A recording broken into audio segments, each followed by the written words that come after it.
Good evening, I'm coming live. Just wait. रायजो राजाफोर जोंनि बर' हारिनि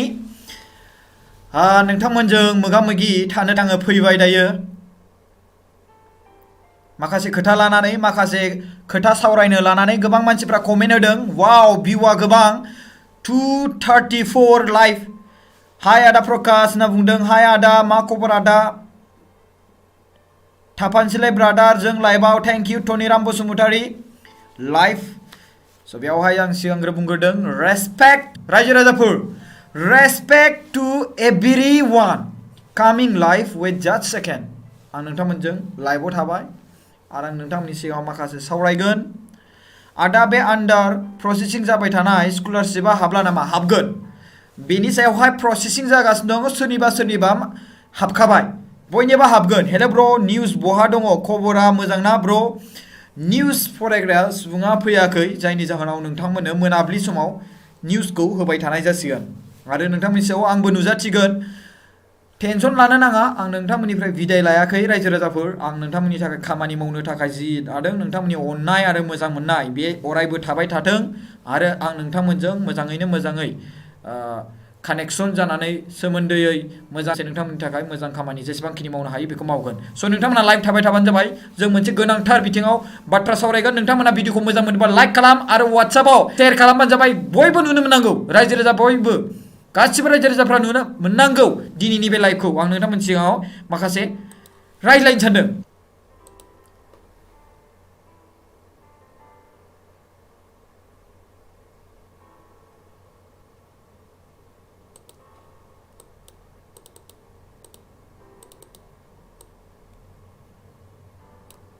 स' रायजो राजाफोरा आं नोंथांमोननि सिगाङाव फैनो थांगासिनो दङ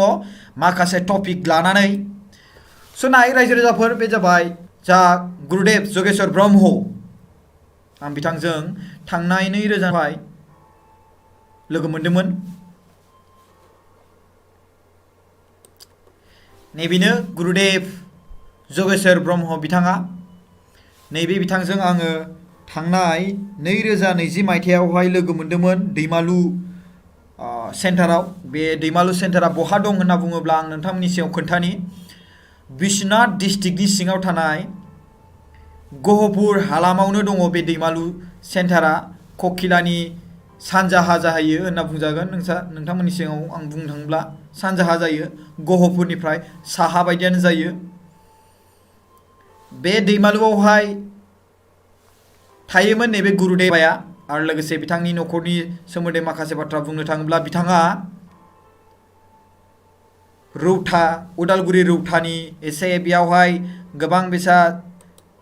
सुबुंफोर दं होनना बुंदोंमोन सोमोन्दो थानाय रिलेशनशिप न'खरनि सुबुंफोर स' आं बेखौ नोंथांनि सिगाङावहाय माखासे नोंथांमोना भिडिअखौ मोजां मोनदोंबा लाइक खालामबानो जाबाय आदा मानोबा दासान्दि मानसिफ्रा माथो निउसफोरखौनो नायथारला कर'ना जोबनायखाय बेफोरो बिसोरनि सायावहाय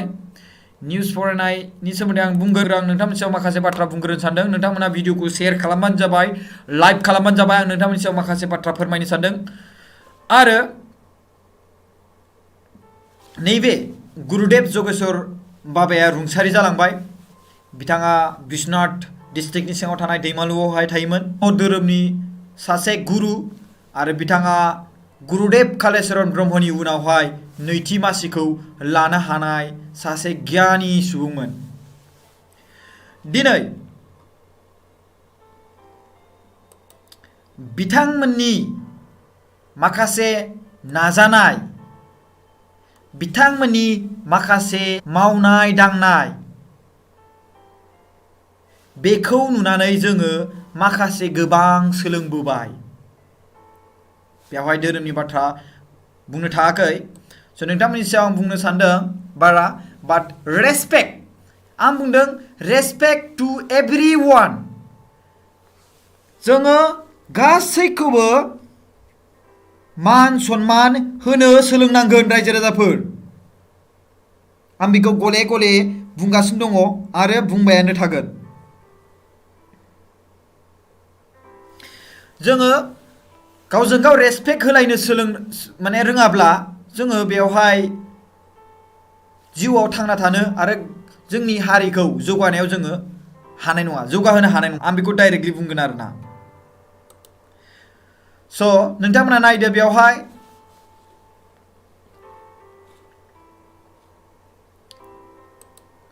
बेवहाय नोंथांमोना नायबानो जाबाय गुरुचरन ब्रह्म आरो ब्रह्म धोरोम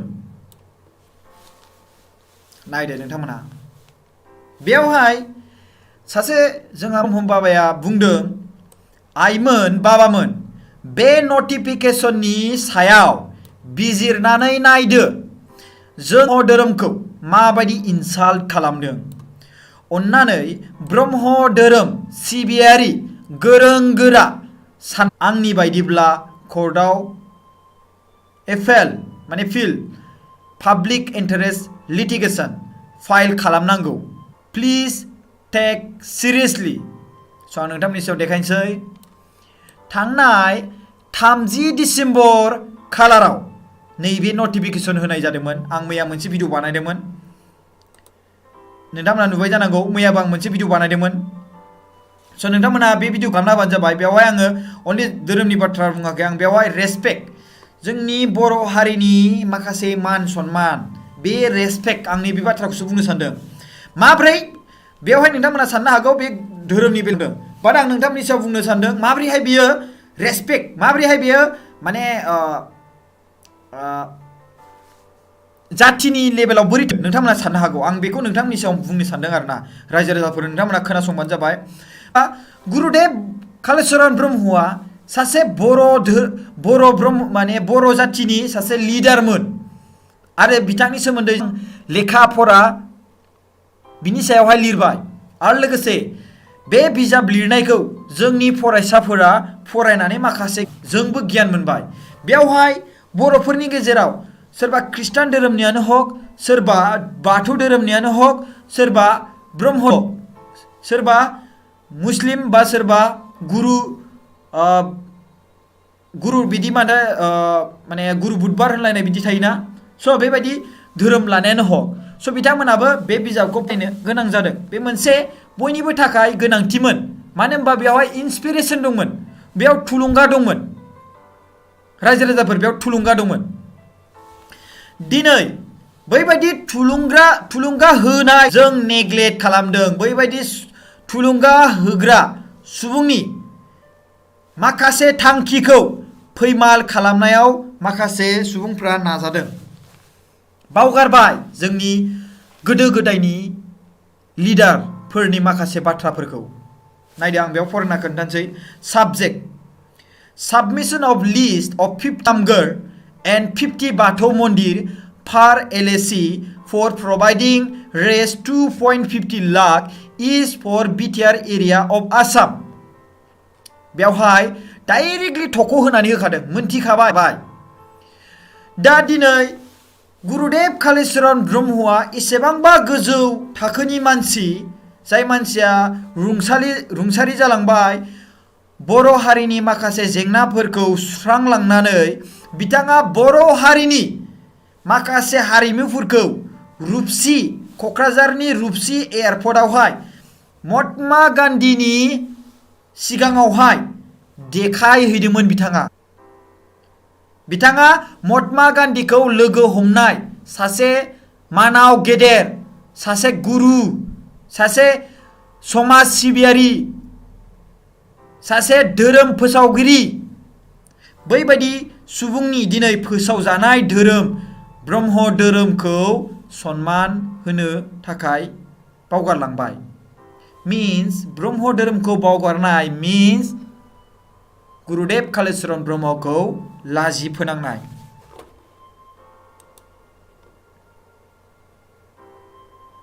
नोंथांमोना मा सानो बिनि सायावहाय ब्रह्म धोरोमखौ बावगारनाय मीन्स गुरुदेव कालिचरण ब्रह्मनि माखासे बोसोनफोरखौ माखासे खामानि मावनाय बिथांखौनो बावगारसारनाय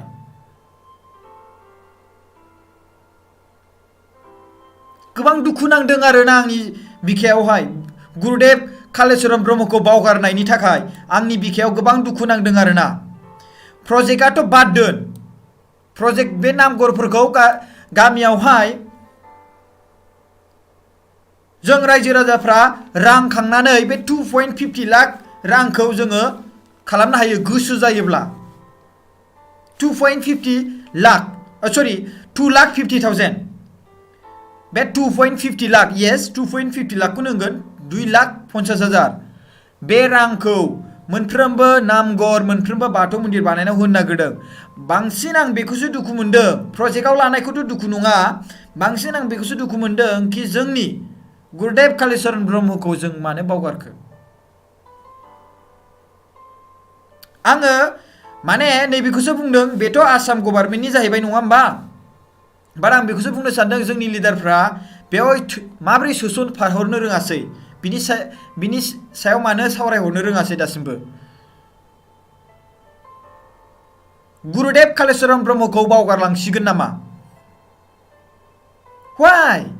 मानि थाखाय नायदो बेवहाय इयर फेथफुली डक्टर के नाथ बिथाङा साइन होनानै बेयाव डाइरेक्ट लिरदों नो रिलिजियस इन्स्टिट्यूशन लाइक ब्रह्म मन्दिर etc should be included it should be confined strictly to the namgur traditionally known in the society Bathau Mondir is Bodo society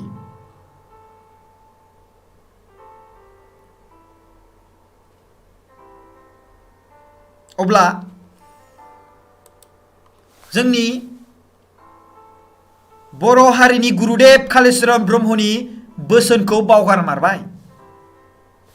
नोंथांमोना मा सानो नोंथांमोना सोर सोर गुरुदेव कालिचरण ब्रह्मनि बिजाब फरायखो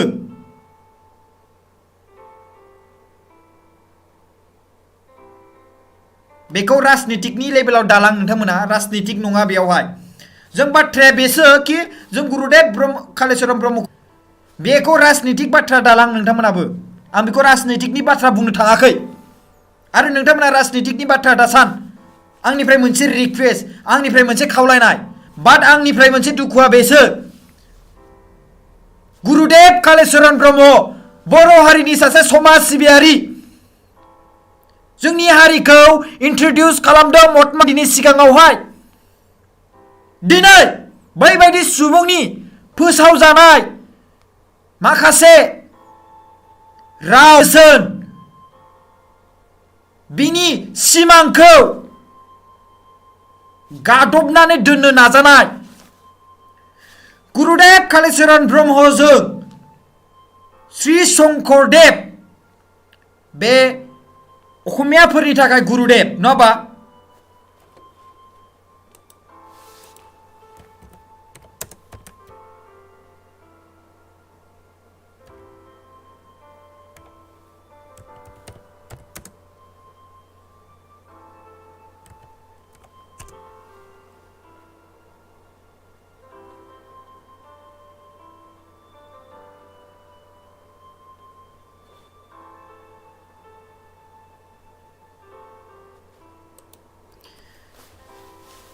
दिनै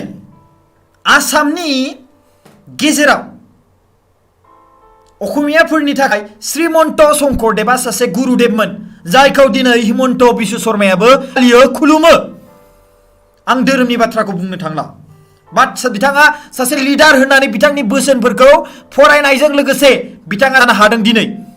थिग बेबायदिनो गुरुदेव कालिचरण ब्रह्मआबो जोंनि बर' हारिनि थाखाय सासे लिडार जेरै उपेन्द्रनाथ ब्रह्मआ जेरै हारिनि फादार अफ बड' मासिखौ लादों थिग बेबायदिनो गुरुदेव मासिखौ गुरुदेव कालिचरण ब्रह्मआ लादों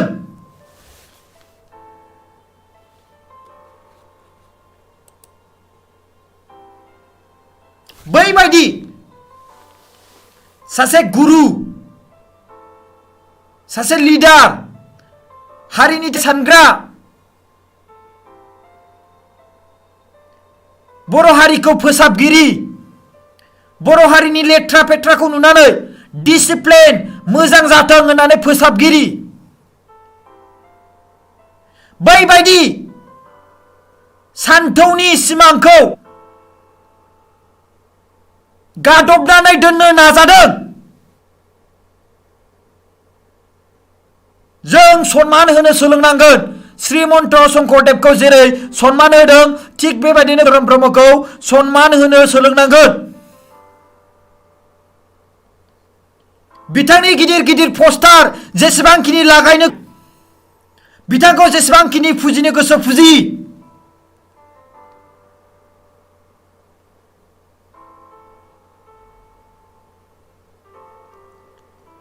जों गुरुदेव कालिचरण ब्रह्मनि लिरनायखौ खालि लेखायावल' फरायनानै फरायसाफोरखौ गोजौ थाखोआव लांनो थाखाय नेशनेल इन्टारनेशनेलाव लांनो हाला नामा जोङो बेखौ बिथांनि सासे सान्थौगिरिमोन होननानै जों बेखौ सिनायथि होनो रोंला नामा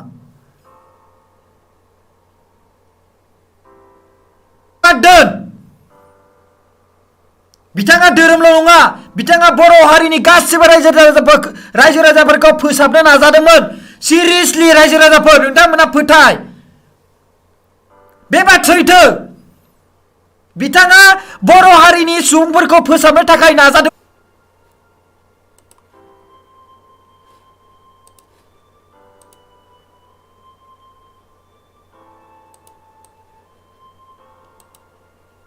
दिनै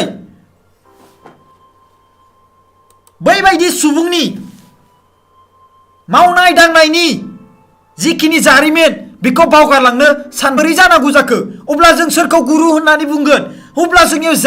जारिमिनानो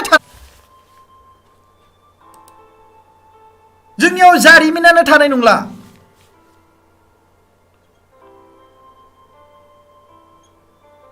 खुलुमबाय जोंनि बर' हारिनि रायजो राजाफोर अन्नानै बिनि सायाव एसे सानलायदो दिमाग खाथाय एसे अन्नानै बिनि सायाव दिमाग खाथाय नोंथांमोना अन्नानै एसे दिमाग खाथाय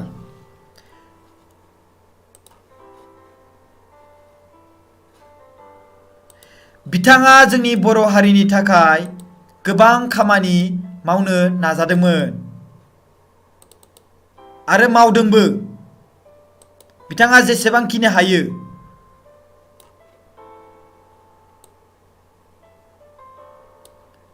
आरो जोंनि बर' हारिनि मानसिफ्रा गोबां सुबुंफ्रा एसे एनै सोलायदों दिनै बेहाय नटिफिकेशनाव देखायखाबाय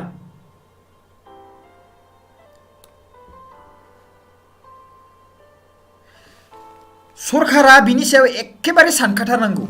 माने लिस्टआव थाखानाय जाखाजाफोर जों थांनानै थुसु हैनांगौ जोंहा गुरुदेव कालिचरण ब्रह्मबो दंमोन बेबायदि होनबाय थानांगौनि गोनांथि गैयै खालामनांगौ श्रीमन्त शंकरदेवखौ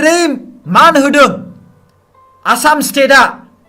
थिग बेबायदिनो गुरुदेव कालिचरण ब्रह्मखौबो बेबायदिनो मान होनांगौ जोंनि बियो डिमान्ड बे गासै बर' हारिनि थाखाय बे डिमान्ड नोंथांमोना मा सानो आं बेखौ मिथिला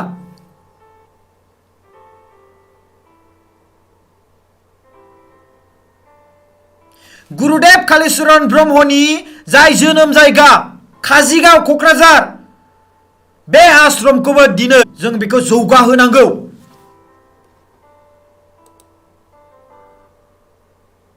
नोंगौ रायजो राजाफोर नोंथांमोना जुदि गुरुदेव कालिचरण ब्रह्मखौ मोजां मोनोब्ला जुदि नोंथांमोना फोथायो गुरुदेव कालिचरण ब्रह्मआ सासे समाज सिबियारि अब्ला नोंथांमोना गुरुदेव कालिचरण ब्रह्मखौ गुरुदेव कालिचरण ब्रह्म होननानै बुं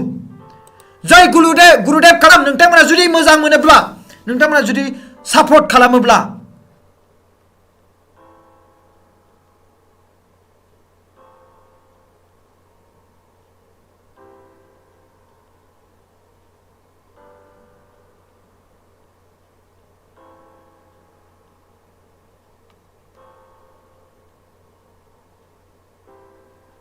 गोबां दुखुनांथाव बाथ्रा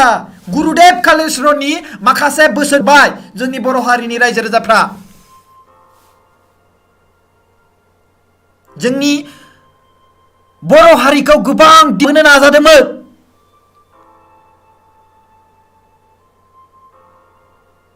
बिथांनि जिखिनि सान्थौ बिथांनि जिखिनि बिजनेस माने मा होनो फालांगि खालामनाय बैफोर आइडियाजों गोबां रायजो राजाफ्राबो सोलोंदोंमोन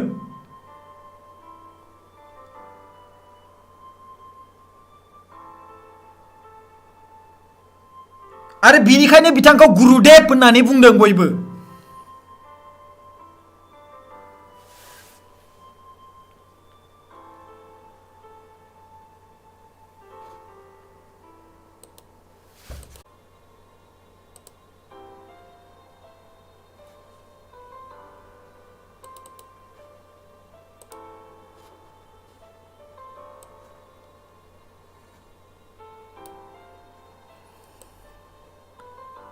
नोंथांमोना नाय, बेयाव आं नोंथांमोननि सिगाङाव खोन्थानि।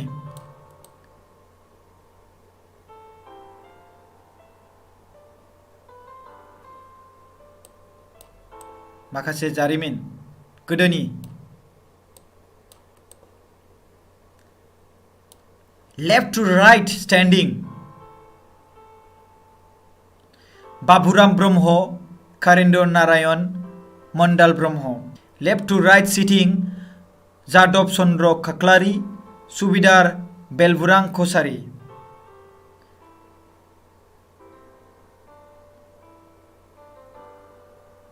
आरो sitting on the ground Gurudev Kalicharan Brahma. बे फट'आ मालामोन?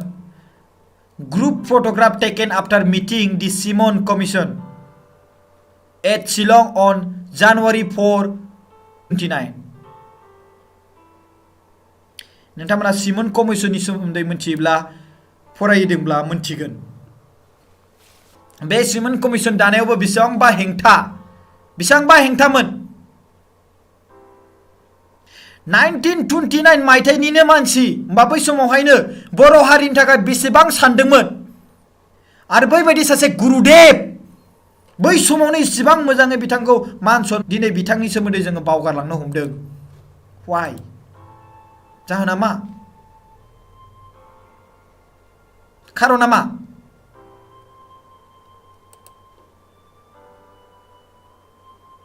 मा? खारना जाहैबाय जोंखौ, येस रायजो राजाफोर, जों खौसेथि गैया। जों जोंनि बर'नि गुरुफोरखौनो जों सनमान होनो रोङाखै। जों जुदि बयबो रायजो राजाफ्रा खौसेयानो गैयाब्ला मा हिसाब गुबुना जोंनि लिडारखौ, जोंनि गुरुखौ गुरु होननानै सानगोन? दे नोंथांमोनानो बुं। जों न'खरनि मानसिखौनो जोङो सनमान होनो रोङाब्ला सोर बेखौ मान सनमान होगोन? जों न'खरनिनो बिब' बिनानाव आरो फिसाजोआनो जों बेखौ, जोंनि न'खरनि मानसिखौ जों सनमान होनो रोङाब्ला गुबुना माबोरै सनमान होगोन? दे बुंदो।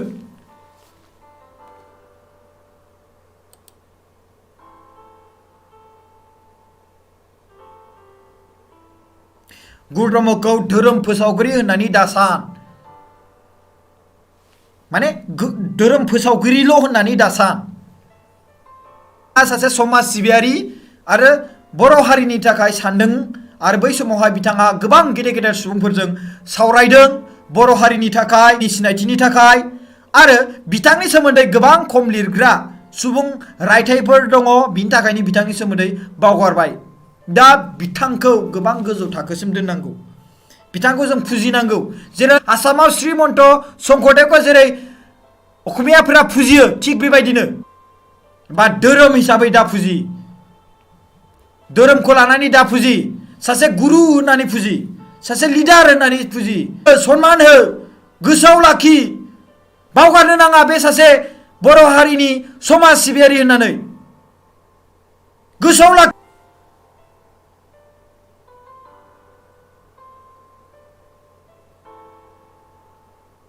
गोसोआव लाखि रायजो राजाफोर।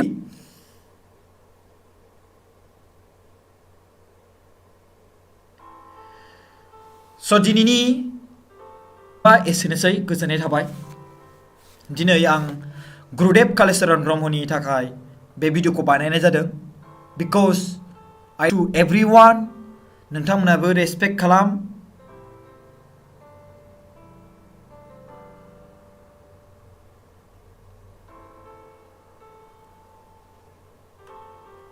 सासे गुरुदेवखौ जों सनमान होनो सोलोंनांगोन, सासे गुरुदेव मान होनो सोलोंनांगोन। जेसेबांखिनि जोंनि बर' हारिनि एनसेस्टर, गोदायनि लिडारफोर, गोदो गोदायनि समाज सिबियारिफोर, जों बिसोरखौ मान होनो सोलोंनांगोन। हाजार जेसेबांखिनियानो जाया मानो बैफोर धोरोमनियानो जाया मानो ख्रिस्टान धोरोमनियानो जाया मानो बाथौ धोरोमनियानो जाया मानो गासिबो धोरोमनि जेसेबांखिनि गोदो गोदायनि जायफोर दैदेनगिरि जायफोरनि थाखाय सानदों बिथांमोनखौ जोङो फुजिनो रोंनांगोन बिथांमोनखौ जों अराय सम जों लांफाबाय थानो रोंनांगोन अब्लासो जोंनि बर' हारिया सिनायथि जालांगोन दा जों बर' हारिया सिनायथि जाबाय जोंनो गोदो गोदायनि नांला बेबायदि खालामनो नाङा दिनै महात्मा गान्धीखौबो बेबायदिनो खालामलांनो नागिरगासिनो दं महात्मा गान्धीया ओरै थोरैमोन ओरै होननानै महात्मा गान्धीखौबो माखासे सुबुंफोरा नेवसिलांनो हमगासिनो दङ बा दिनै जुदि महात्मा गान्धी जानानै दिनै जुदि भारत हादराव हिंसानि बे नियमखौ लानानै बिथाङा दावबायामोनब्ला दिनै जोंनि भारत हादरा उदांस्रि जानाया असम्भब जागौमोन एसेब्लाबो बिथांनि थाखाय भारत हादरा उदांस्रि जानायाव एसे गोरलैयै जाफुंनो हाबाय बेखौ नोंथांमोना लेखा फरायनायाव मोन्दों जानांगौ बेखौ दिनै जोंनि दैदेनगिरि जोंनि मानगोनां दैदेनगिरिफ्रा मोनथिखायो आरो दिनै जोंहा बिनि थाखायनो बिश्वजित दैमारि साराबो आरो नोंथांमोना जिंगासिनो नांला नोंथांमोना टेनसन लानो नांला दा गुरुदेव कालिचरण ब्रह्मनि जिखिनि थांखि जिखिनि बेखौ गोसोखांहोबाय बिश्वजित दैमारि सारा खुलुमनाय थाबाय जोंहा बिश्वजित मान होनाय थाबाय जोंहा प्रमद बर' सारखौ बिथांमोना डक्टर हिमन्त बिश्व शर्माजों रायज्लायनानै दिनै बिनि सायाव फिन सानफिनसिगोन गोजोननाय थाबाय